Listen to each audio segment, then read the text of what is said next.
terror, ação e suspense. Esses três elementos fazem de Control uma das experiências mais únicas feitas em um jogo. E hoje nós falaremos um pouco sobre Control e sobre a sua história e brevemente sobre a sua gameplay e provando realmente como ele é o pivô de todo esse universo compartilhado do controle criado por Sun Lake e também pela Remedy Entertainment. Meu nome é Storyteller Dave, sou escritor e roteirista de histórias e quadrinhos e você está em mais um capítulo do Hora da Revisão aqui nas Story Notes.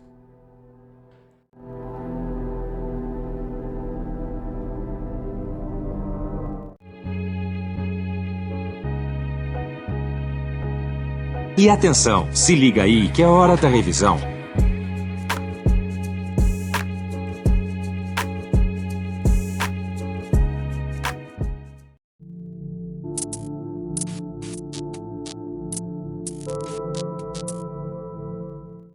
Feito pela Remedy Entertainment e publicado pela 505 Games, Control é um shooter de ação com alguns elementos claros de Metroidvania e toques bem visíveis de horror cósmico, lançado em 2019 para PC, PS5, PS4, Xbox e serviços de cloud gaming como Stadia, Luna e GeForce Now, que foi quando a gente trouxe aqui para o canal Story Notes. Não é a primeira vez que a Remedy nos traz uma história boa. O Sun Lake e também todos os escritores da Remedy Entertainment nos trouxe realmente algumas obras bem icônicas, como os dois primeiros jogos da franquia Max Payne, Quantum Break, também teve o antigo Death Rally e também teve o sublime, a obra realmente de ouro do Sun Lake, que no caso é o Alan Wake. Falando nele, ele tá vindo realmente com um segundo jogo agora em outubro, dia 27 de outubro, mas nesse caso eu não quero me aprofundar muito no Alan Wake 2, que vai lançar em outubro, justamente porque ele tá lá pra frente, a gente vai falar um pouco mais dele lá pra frente.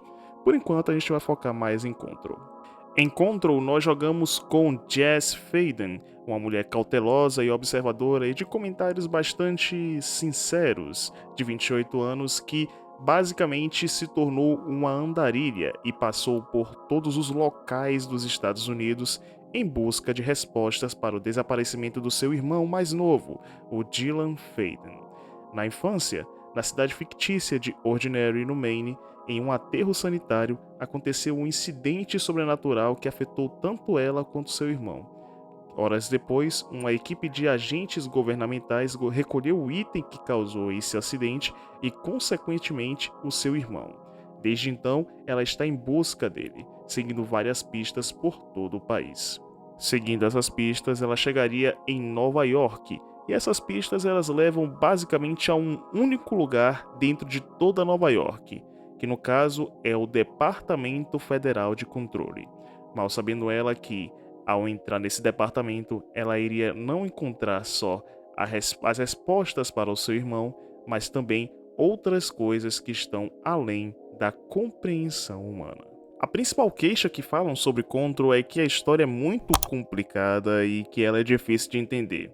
Basicamente, uma parte disso é verdade, mas como essa aqui é uma análise mais séria, uma análise mais tranquila, mais suave, é claro que a gente aqui da Story Notes não vai realmente ficar desvendando história maluca pra vocês, tá ligado? Isso aqui realmente é uma coisa que não cabe aqui nessa análise. É uma coisa que tem que ser mais acessível justamente para pessoas que não jogam, sabe? Então, melhor realmente. Você acha que a gente não vai, né? Não vai, né? Claro. Ficar desvendando história maluca. Imagina isso.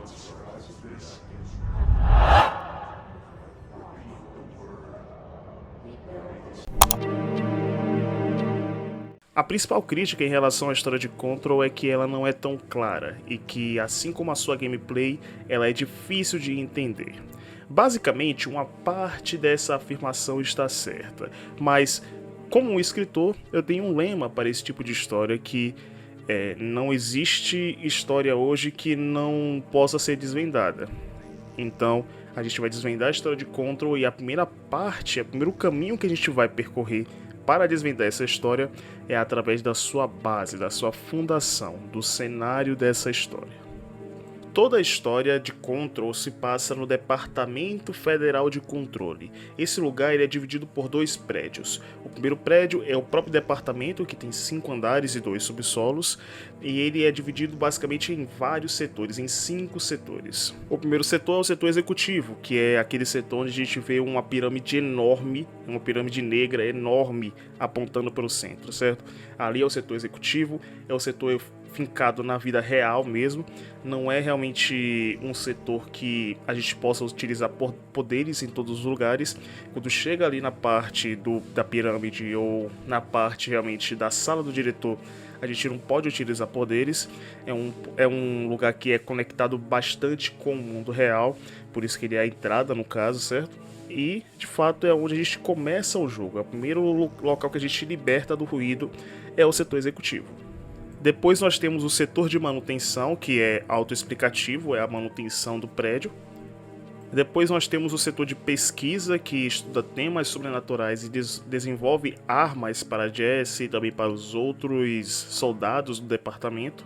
Depois nós temos o setor de contenção, que contém realmente ameaças sobrenaturais e serve para estudar elas.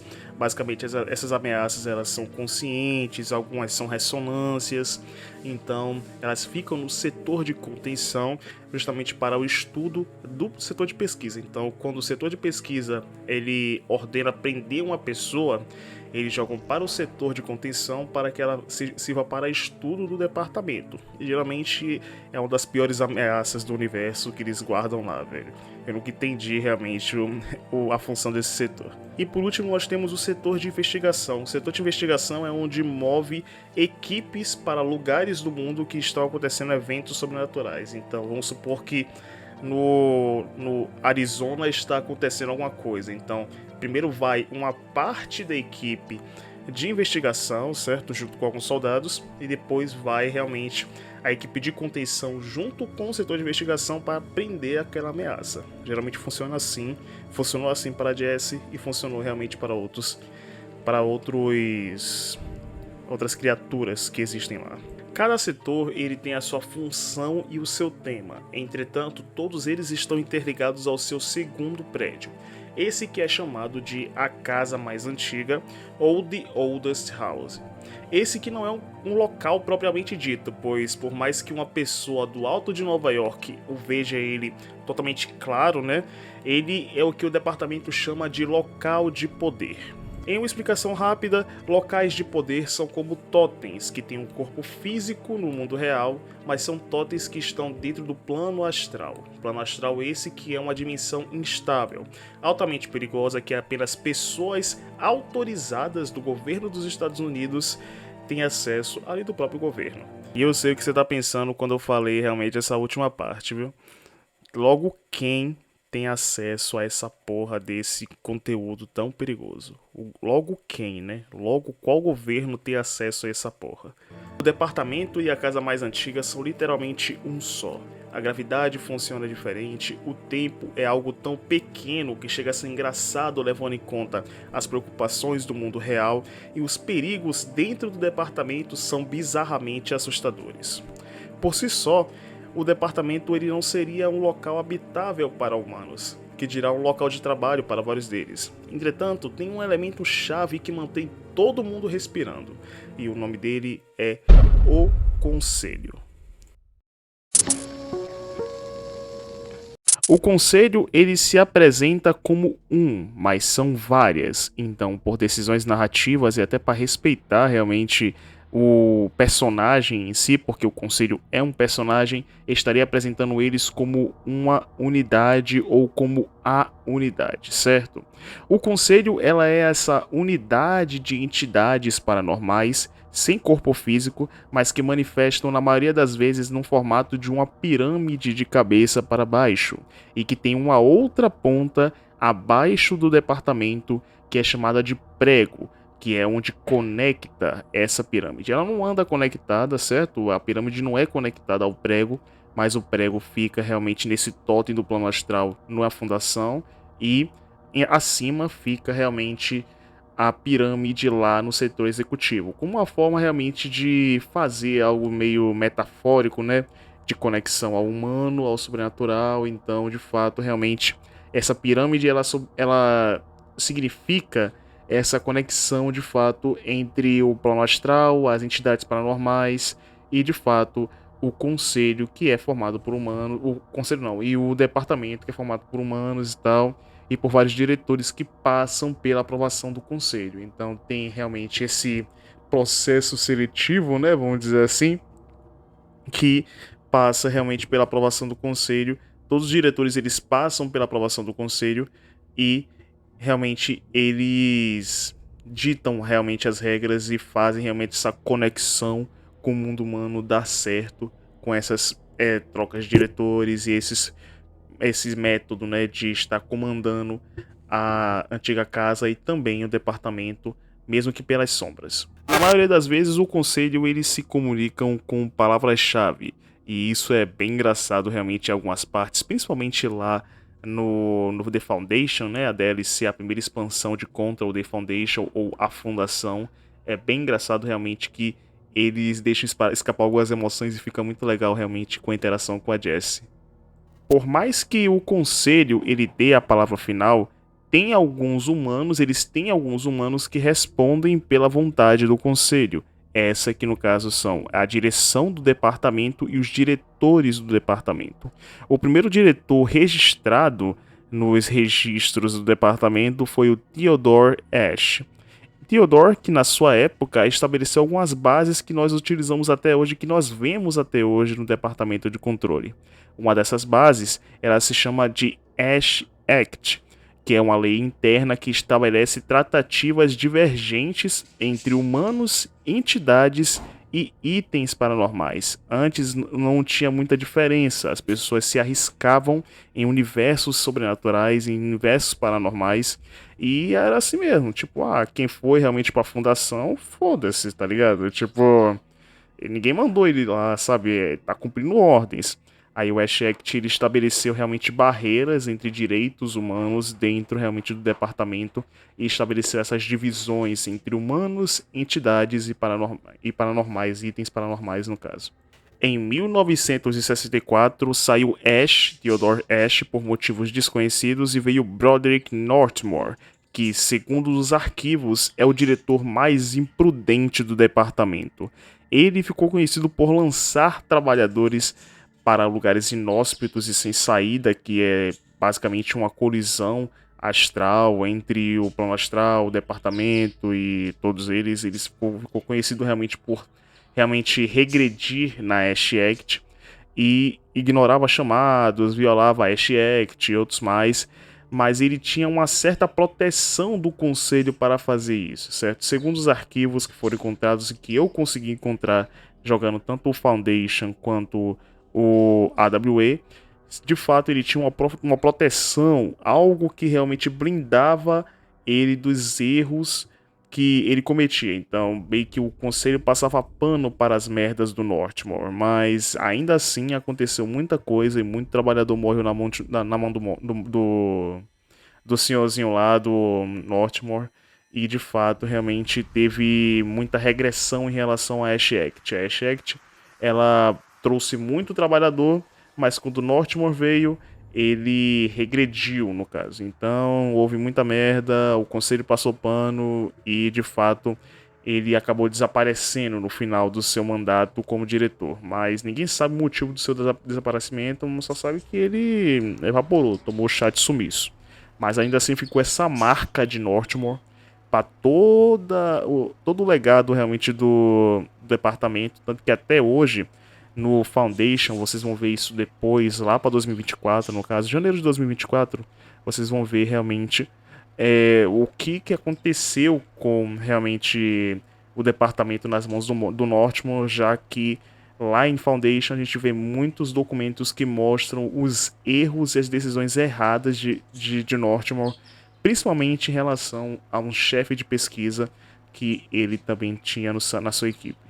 Depois do desaparecimento de Northmore em algum lugar do tempo, nós tivemos Zachary Trent. O Trent ele foi o primeiro em muitos a ter uma das equipes de chefes de setores mais fortes do departamento.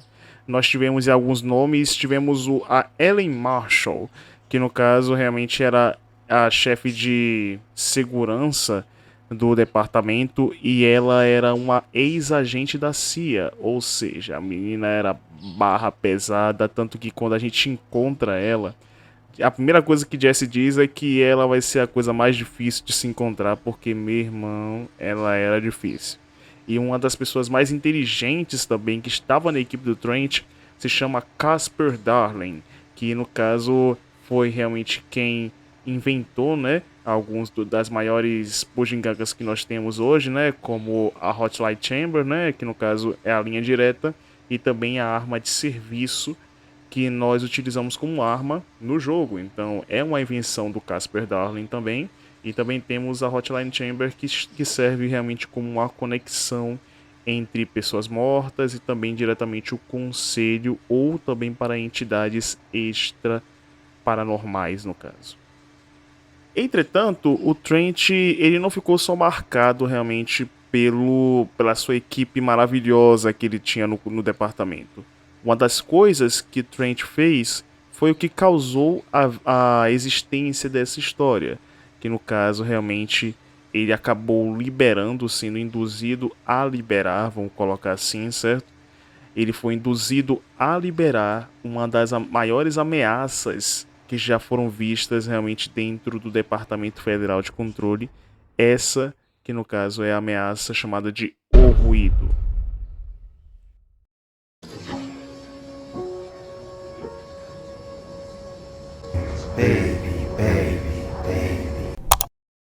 Antes da gente falar do ruído, a gente precisa entender algumas coisas para compreender esse ser que é o nosso inimigo durante todo o jogo, durante toda a jornada de Control.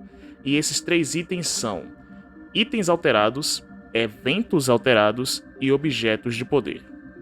Começando pelos itens alterados, item alterado em Control é tudo ou qualquer objeto que tenha entrado com o sobrenatural na vida dele. E pode ser qualquer coisa, desde as cinzas da sua avó que você guarda na sala, até mesmo aquele DVD estranho que você guarda em cima do guarda-roupa e que você acha que a casa inteira não sabe, mas ela sabe que você está escondendo alguma coisa e que não dá pra esconder. Eu sei realmente que você está guardando esse DVD estranho e meio macabro aí, mas todo mundo sabe seu segredo, cara. Mas enfim, os itens alterados eles têm 3 categorias diferentes. Os KE no caso, né, que tem efeitos físicos e que causam dor física. Temos os PE, que são os itens alterados que causam efeitos psicológicos. E temos o UE, que depende do ambiente, mas que são realmente mais perigosos. Ou seja, são itens que causam realmente alterações no ambiente e que são mais perigosos do que as outras categorias. Então temos a categoria KE, PE e UE. Indo para os objetos de poder são todos aqueles objetos que são conectados com o plano astral, seja ele moldado pelo próprio conselho ou criado no setor de pesquisa. Um deles é até a nossa arma, a arma de serviço, que é um objeto de poder controlado que imitam várias armas reais. E basicamente é um antônimo do outro. Então, os itens alterados são aqueles que fazem parte da nossa realidade e que tocam com o sobrenatural, e os objetos de poder, eles são aqueles que basicamente são moldados para serem objetos sobrenaturais de fato. Por último e não menos importante, nós temos os eventos alterados. Os eventos alterados, eles são realmente todos aqueles eventos que envolvem itens alterados não supervisionados e não catalogados pelo departamento. Então, todo item alterado que está solto e que está provocando mudanças no ambiente, que está modificando pessoas, que está modificando o tempo e outros mais, esse item ele já provoca um evento alterado que o departamento ele tem que estar mandando alguém para lá para estar contendo. Então, todo evento alterado ele é causado por um item alterado, mas também tem algumas exceções que os eventos alterados eles nascem do local, eles já estão ali naquele local faz tempo, certo? Não tem nenhum item alterado de fato, mas realmente aquele local ele não faz parte da normalidade, logo realmente há uma possibilidade de ter um evento alterado sem o item alterado. Então, há realmente exceções onde os eventos alterados não precisam de um item, porém, todo evento alterado ele é provocado por um item que está solto. Diferente de outras histórias, como The Outer Limits ou Arquivo X, onde esse tipo de conselho para lidar com o sobrenatural só é chamado em última das últimas instâncias, aqui nesse universo, quando acontece algum evento sobrenatural, a primeira pessoa a entrar em contato com o departamento é o governo dos Estados Unidos, porque só eles podem lidar com isso. Eles não mandam nenhum exército, eles mandam realmente apenas o departamento, que o departamento vai lidar com aquela situação e vai deixar, realmente vai encobrir o rastro para que ninguém realmente fale mais sobre isso. E se tiver alguma testemunha, essa testemunha é levada realmente pelo departamento.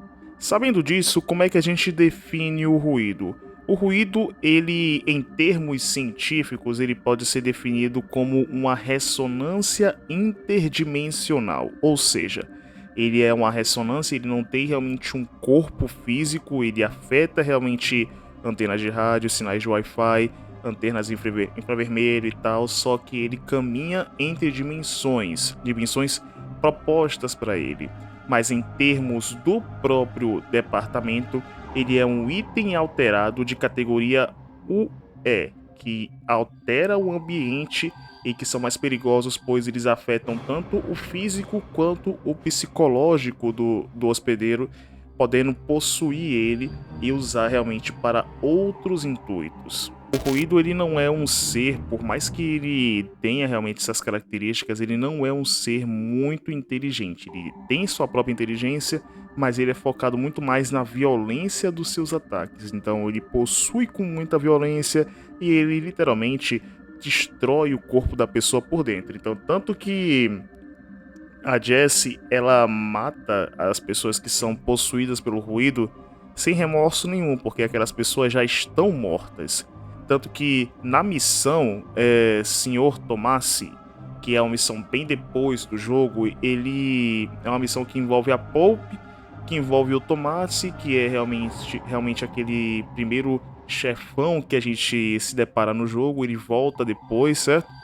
E quando a gente mata definitivamente o Tomassi, a Jessie chega a pedir desculpas para a Pope, né, que é realmente a chefe de pesquisa, e ela diz uma coisa muito interessante, que é assim, a pessoa já morre a partir do momento em que o ruído ela entra dentro dela. Então, realmente é um ser que destrói por dentro, e quando você acaba sendo morto por um ser que é antônimo, que é contrário ao ruído, o seu corpo ele desfalece, no caso. Um outro exemplo de que isso acontece também é quando a Jessie vai tentar converter alguém possuído pelo ruído, que é bem no início do jogo, e de fato, realmente, esse alguém, ele tá tão entranhado no ruído que ele, basicamente, ele some, ele desaparece.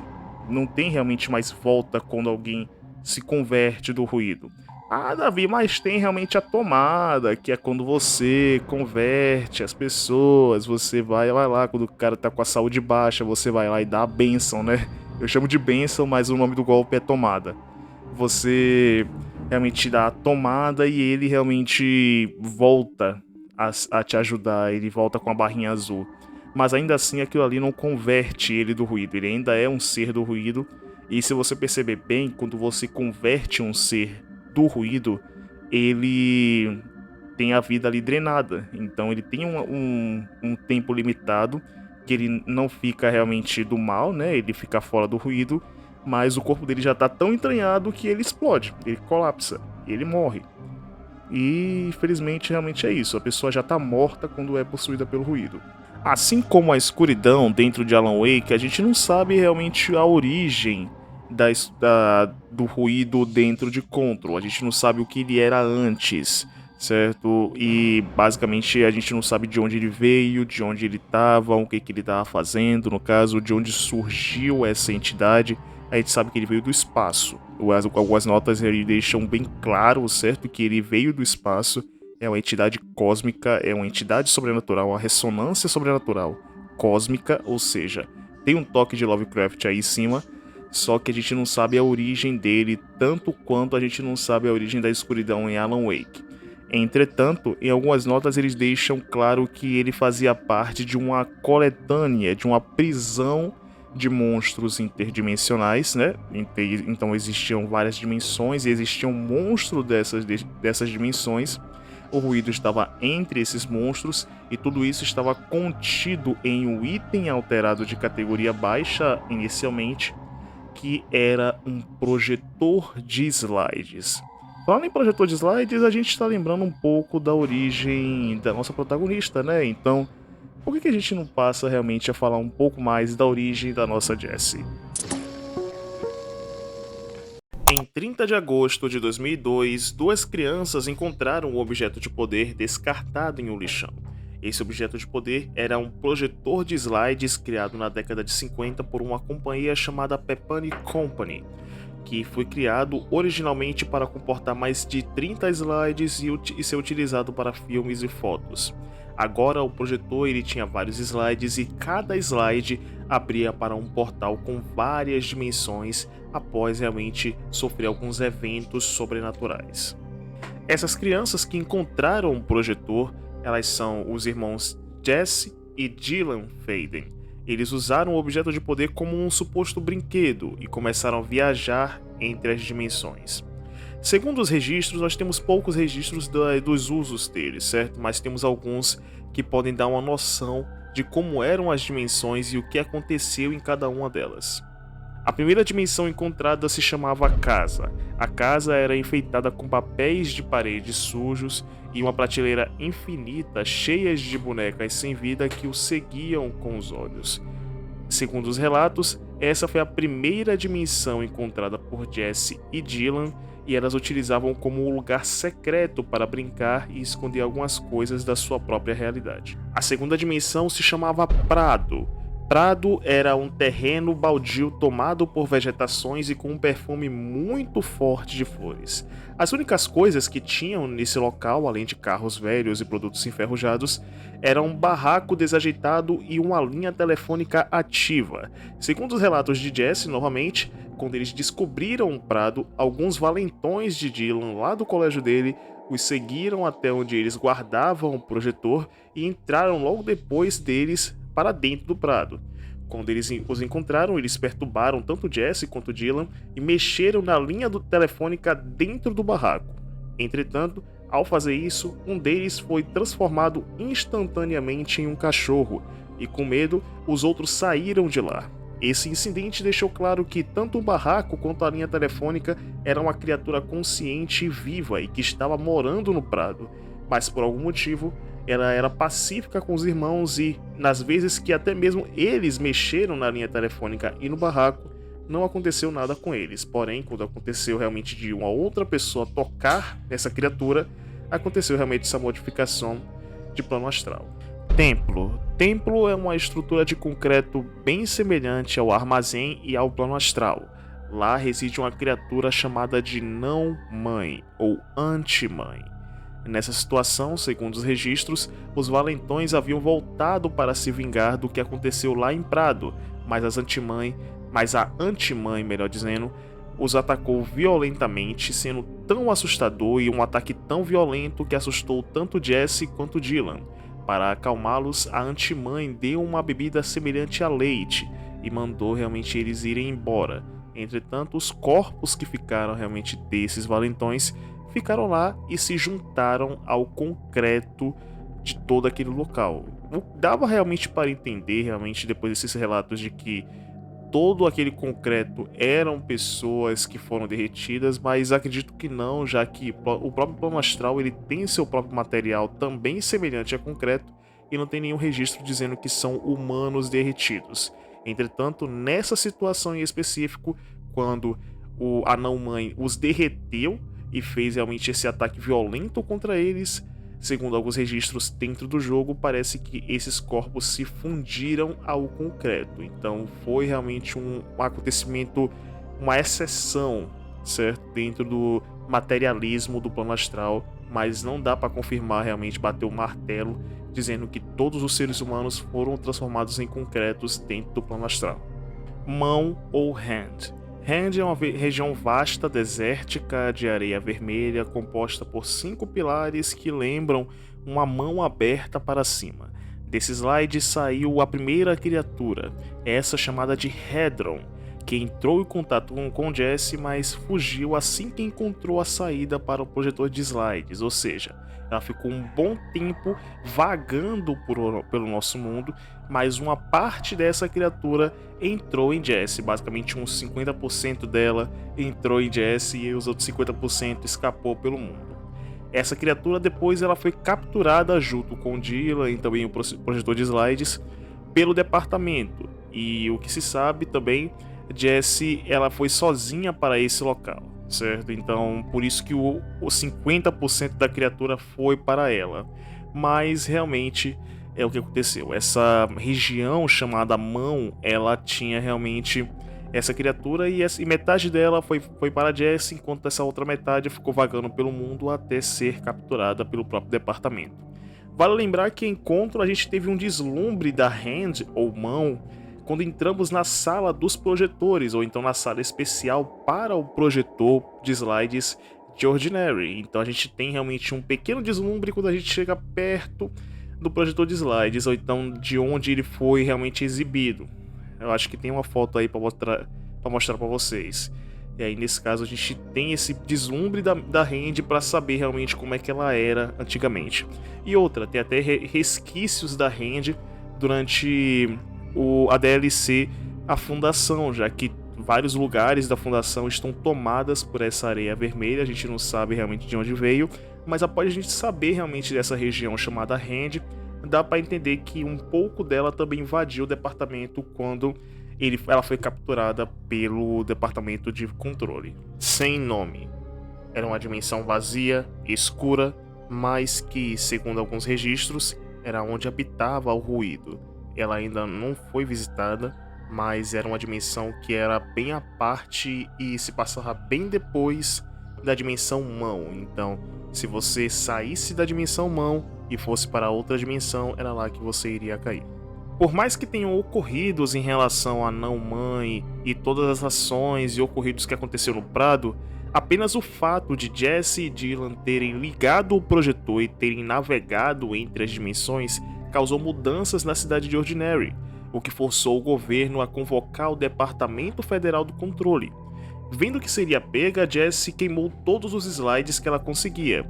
No registro diz que eles acessaram 5 mundos, dos registros, no caso, mas analisando o histórico de deterioração e transporte do objeto, foram descobertos mais de 30 slides, ou seja, mais de 30 dimensões.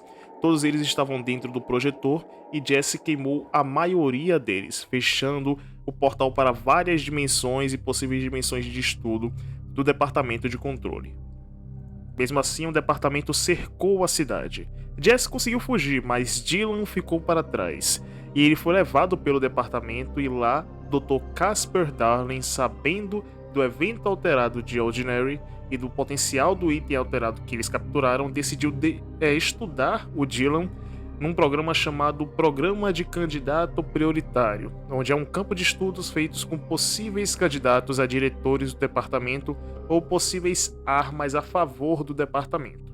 O objetivo e até pedido de Darling ao diretor Trent era que trouxessem os dois. Não é à toa que dentro do jogo nós temos o uniforme reservado a Jessie, que ele é acessível no próprio setor de candidato prioritário. Tanto que realmente a Jessie seria a candidata P7 e o Dylan seria o P6, mas a Jessie, com medo, fugiu do local de Ordinary, da cidade de Ordinary, e Dylan foi capturado. Tanto que no jogo, um dos maiores medos da Jessie é ele acordar e a única coisa que ele se lembrar é dela abandonando ele. No caso, é um dos maiores medos disso acontecer e eu acho que isso vai ser explorado no 2.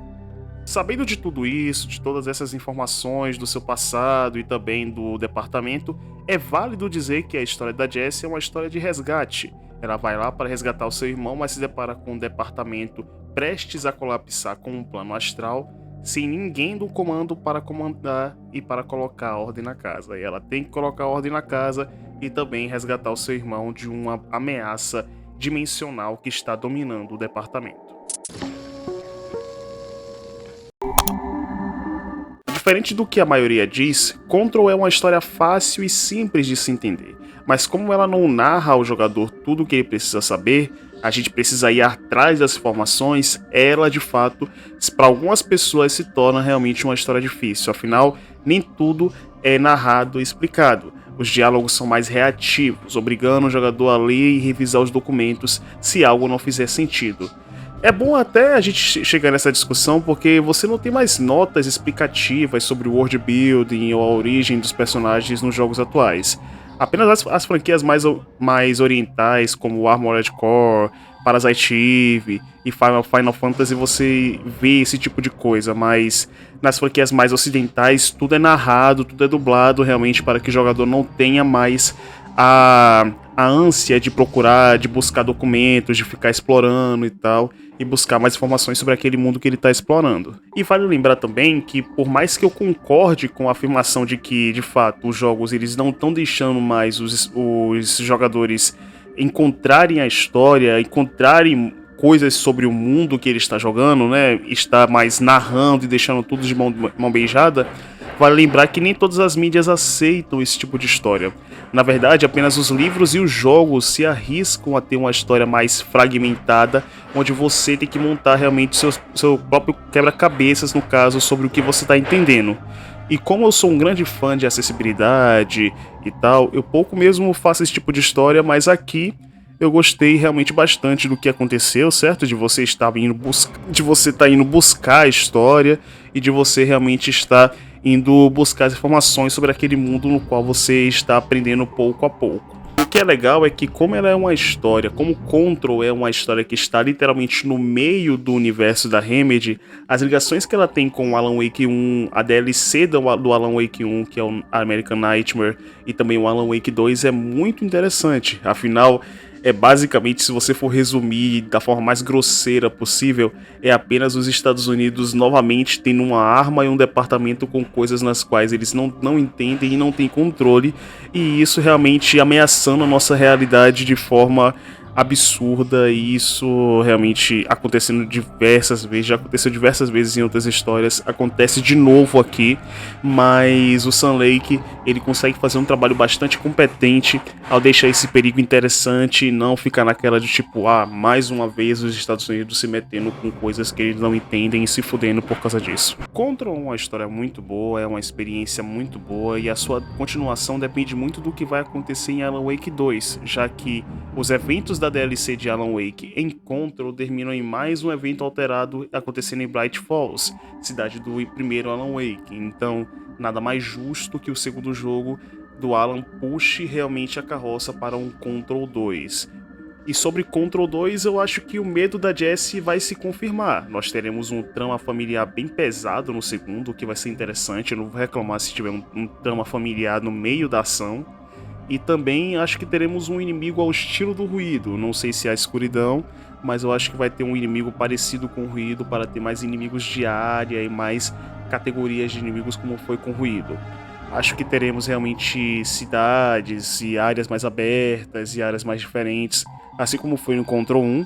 Chuto que teremos um modo online por parte da Remedy, algo semelhante ao que Death Stranding fez, que não é algo contra e sim com os jogadores online, onde você realmente vai ter que fazer uma campanha junto com a Jessie ou com qualquer personagem criado junto com a gente que tenha poderes ou não, e vai ser realmente algo mais parecido com isso, algo mais, vamos dizer assim, não vou dizer mais pop, mas moderno, vamos dizer assim, certo? Algo que meio que passe o sentimento de terror, passe o sentimento de ação, meio sentimento de control, mas que é algo mais moderno, né, explorando um pouco mais das novas tecnologias dos novos consoles e também do cloud gaming. Até lá, eu espero que vocês tenham gostado dessa análise. Eu sei realmente que é um vídeo muito longo, não é realmente um vídeo que as pessoas gostam de ver, né, mas espero que vocês tenham gostado. Não se esqueçam de deixar o like, se inscrever no canal e ativar o sininho. No ano que vem, já que esse ano tá tudo ocupado, então no ano que vem nós teremos a DLC do Foundation e também do Alan Wake para fechar a saga de Control aqui no canal. E eu espero vocês na próxima hora da revisão. Até mais, senhores.